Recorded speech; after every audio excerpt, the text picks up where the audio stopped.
You're looking handsome, beautiful. Well, nítorí Kemi Korede la mọ̀ pé nítorí Kemi Korede ṣe wà níbẹ̀. Láti mo kàn fẹ́ sọ ní ṣókí bí Kemi Korede ṣe jẹ́ sí i àti bó ṣe jẹ́ nínú theatre nínú industry. Kemi Korede ìdí mi máa ń sojú abẹ́ ń kò ní bí ò bá dá àdìwá torí pé Kemi Korede jọmọ dáadáa la ṣe wà nílé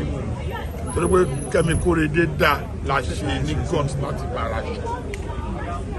because ọ̀pọ̀lọpọ̀ ló ń dáná òde ilẹ̀ tí ò ní réyìn tó bá wà múrú wa wà ń bí ẹ ti mọ̀ pé Kemi Korede gbọ́dọ̀ jẹ́ ọmọ dáadáa ó jẹ́ ọmọ gidi la ṣe wà torí bóun náà máa ń báyàn ṣe. Náà mo fẹ́ kẹ́ sọ fún àwọn tó ń bọ̀ lẹ́yìn àwọn ọmọ kéékèèké tó ń bọ̀ lẹ́yìn so that àwọn náà ní ọjọ́ iwájú wá rẹ̀ ní sọ̀rọ̀ rẹ̀ ń pa tiwọn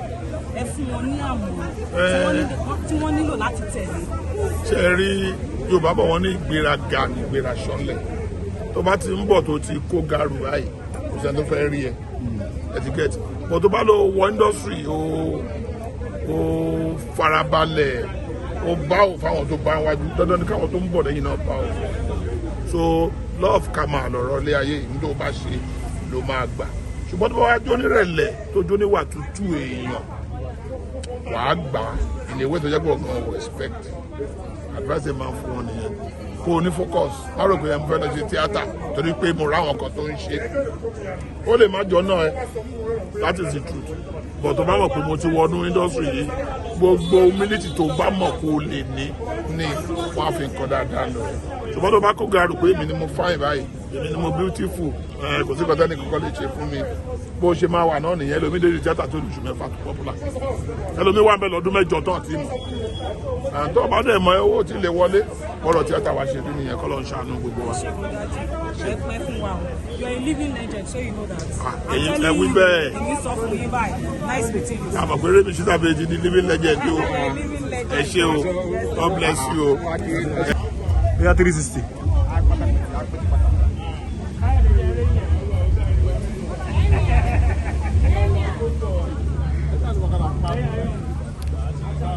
All right. Ibike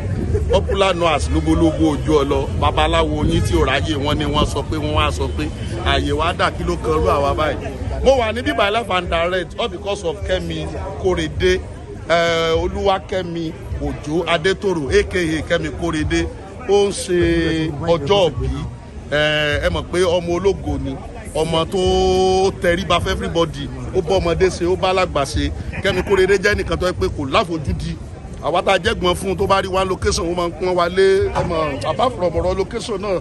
tọ́rọ̀ bá tún dàbí pọ́ fẹ́ sọ̀rọ̀ ó máa ń bá wa sọ̀rọ̀ gẹ́gẹ́ bí àbúrò sẹ́gbọ̀n so Kemi Korede is a very nice person to me is my loyal sister ó lóyà gan lóyà gan. ṣe kí ni àmọ̀ràn ìsòkì fún àwọn tí wọ́n bọ̀ lẹ́yìn.